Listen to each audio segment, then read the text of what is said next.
Hello everyone, this is Nitpicking Nerd and this is my review of the new Star Trek Picard trailer, which does look a little bit better than the previous ones, maybe simply because they added more special effects and they reveal more about, which characters are coming back and all of that. So it makes it slightly more interesting or nostalgic, but overall I'm still very worried, very pessimistic about this new season.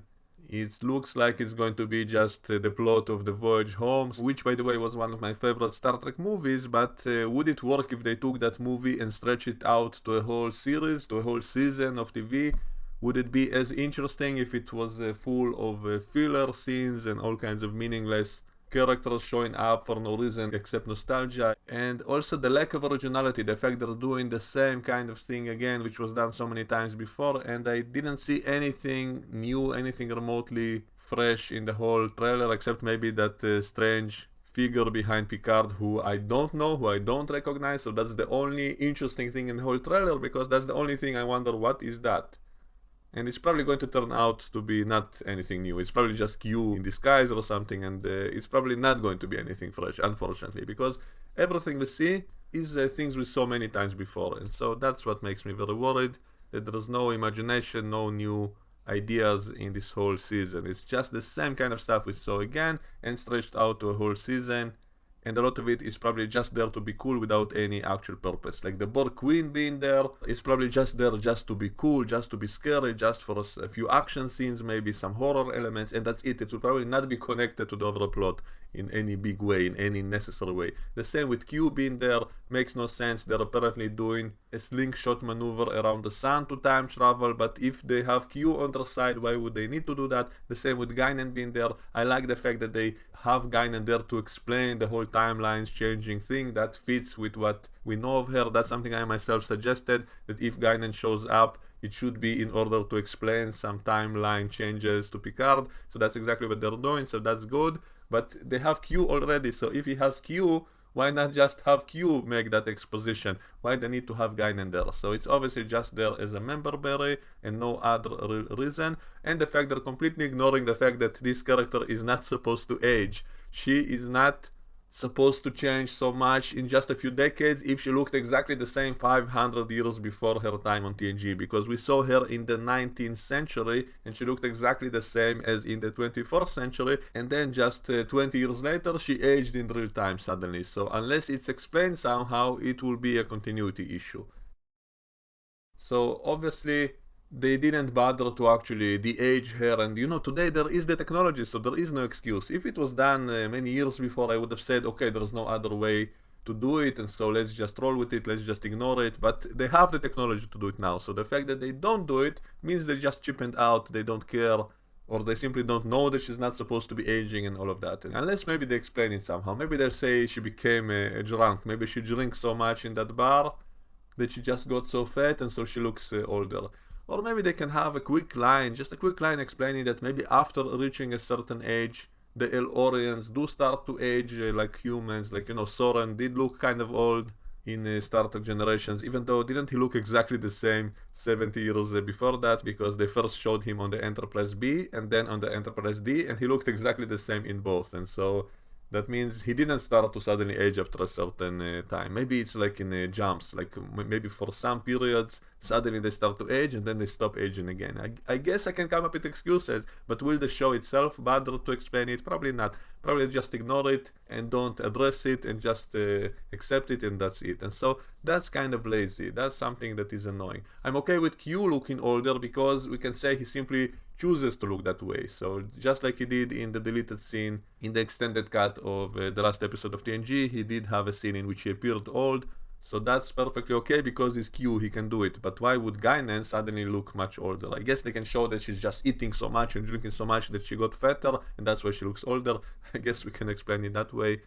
But anyway, this kind of stuff is just takes me out of it. It takes me out of the universe because they established her character as being ageless, and suddenly she's aging in real time, and so that takes me out of it. And the fact they set a lot of this season in our time, they say it's in 2024, it also just shows laziness. That way they don't have to bother making anything look futuristic in the Earth stuff, except maybe, it's a few years later, it's 2 years later, so maybe they will add a little bit of something. And will they address the Bell riots which happened at the same time? The fact they chose 2024 is the same time in which the Bell riots are supposed to take place.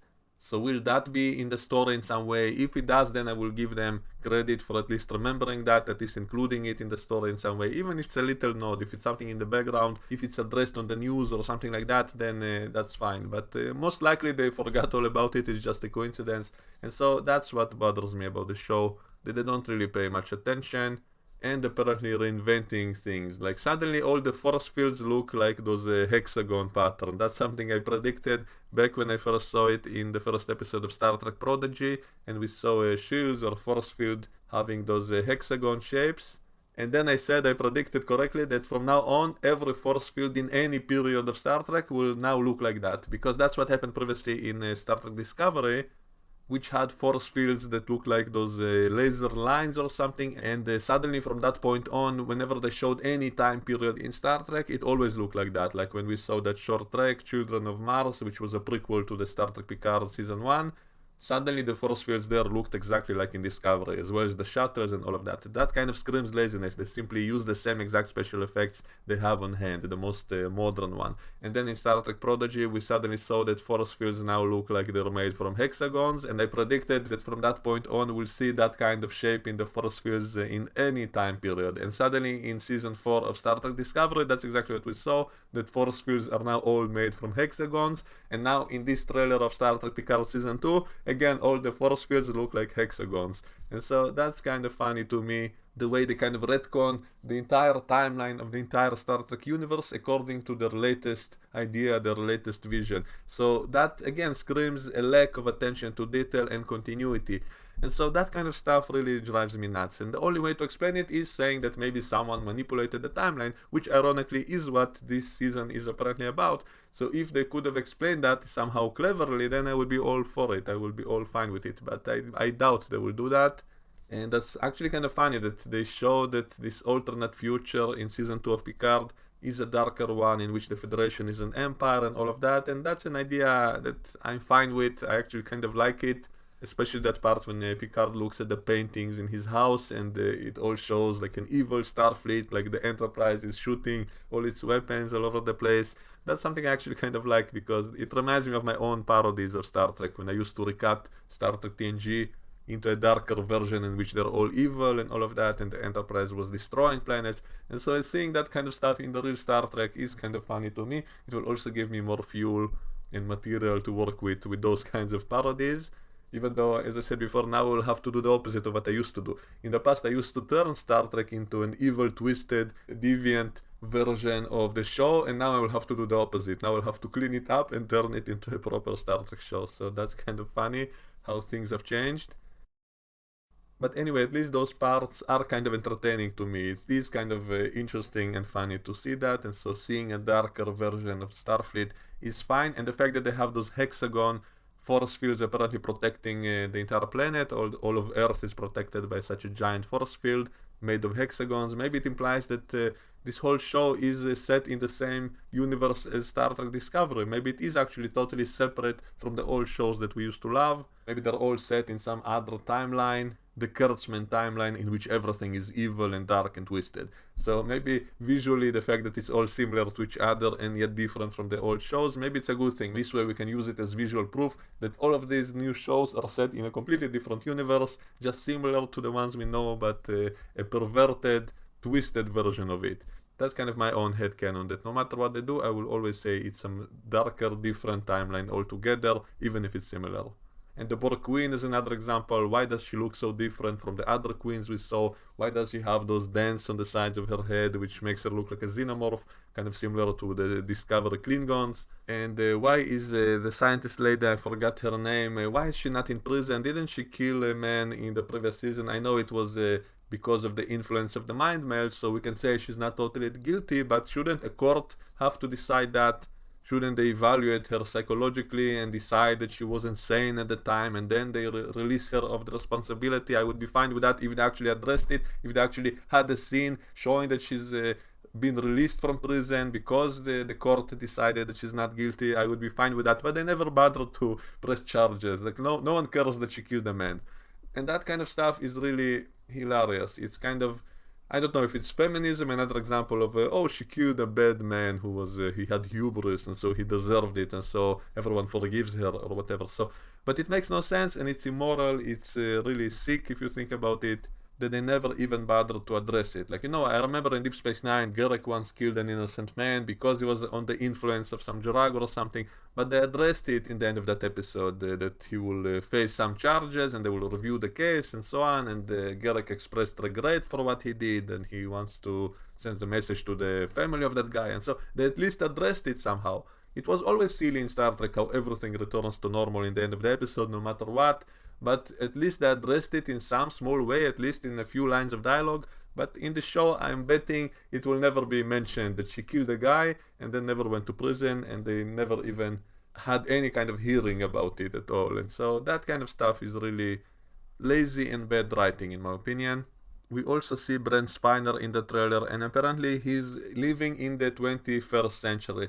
So are they really going to say this is an ancestor of Dr. Sung? Wouldn't that be totally ridiculous to say that for centuries all the men in the family of Dr. Sung, they all looked exactly the same across centuries and centuries, like his great-great-great-great-great-grandfather looked exactly like him. No matter what time frame you visit, there's always a Dr. Sung there who looks exactly the same, always with the same exact name, so it's always by the father's line. The only way to explain that is to say that he's cloning himself, that he's been cloning himself for centuries and was raising his own clone as his son. Then I would be okay with that. But will they say that? Will they address it? Or will they simply leave it for our imagination and our excuses?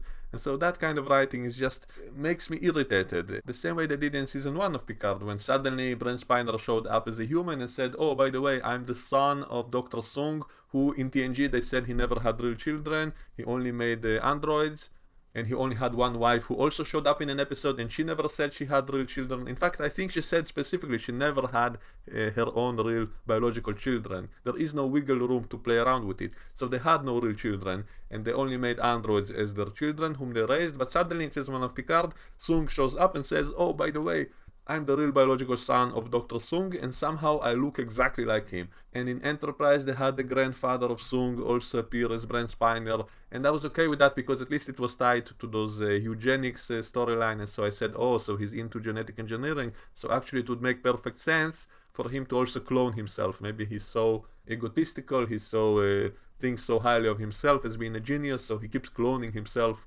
and maybe even adding some genetic improvements in each clone to make himself smarter in the next generation.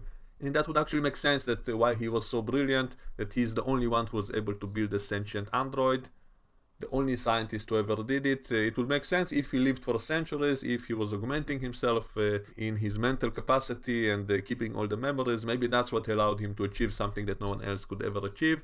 So that would be a fine explanation. So I even made a theory video about all of this. But if they never explain that, then it will be stupid. And so that's the only way to explain it at this point. If Brent Spiner shows up as the ancestor of Sung, the only way to excuse that is to say that he's a clone. Any other explanation would be totally ridiculous. I guess maybe they can also say that he lives forever. Maybe that vial that Q gives him has something that will prolong his life or something. So I guess we can explain that, but I don't like that idea because we saw that some of the Sung men were kind of evil, while the Sung we saw in TNG was good, and so I don't like the idea that he's the same guy across centuries, because that will mean that he was kind of evil a lot of that time. And the one we see in this trailer also looks kind of evil. In the shots we see of him, his facial expressions make him look like he's the bad guy, which I'm fine with. I think Brent Spiner is a good actor. I like to see him again, so I don't have a problem of seeing him.